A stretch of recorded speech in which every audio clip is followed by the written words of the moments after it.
కూర్చొని మీరు కాంట్రాక్ట్లు వేస్తే కాంట్రాక్ట్లు వేసిన వాళ్ళందరినీ మేము బెదిరించేస్తాం, జైల్లో పెడతామంటే ఏమనుకుంటున్నారా మీరంతా?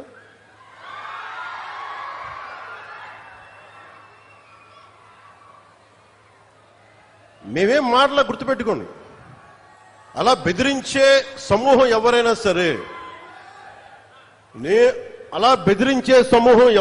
సరే, మిగతా వారి గురించి నాకు తెలియదు. పవన్ కళ్యాణ్కి అధికారం ఉన్నా అధికారం లేకపోయినా పవన్ కళ్యాణ్ ఎప్పుడు పవన్ కళ్యాణ్ లాగే ఉంటాడు, భయపడ్డాం. చాలా ఇంట్లోంచి బయటకు వచ్చేటప్పుడు తిరిగి వెళ్తాం లేదు అని డిసైడ్ అయ్యే వస్తాం. అందువల్ల మీ ఆకు రౌడీలు కానీ అలాగే చెప్తున్నారు. ఏదైనా మాట్లాడితే అధికారులు కూడా భయపడుతున్నారు. ఎందుకు భయపడుతున్నారంటే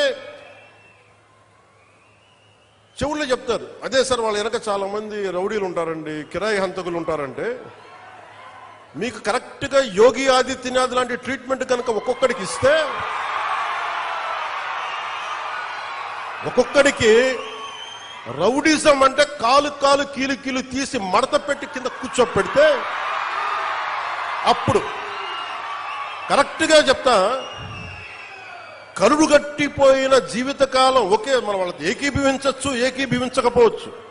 నక్సలైట్స్ తోటి, వామపక్ష తీవ్రవాదులతో మనం ఏకీభవించవచ్చు, ఏకీభవించకపోవచ్చు.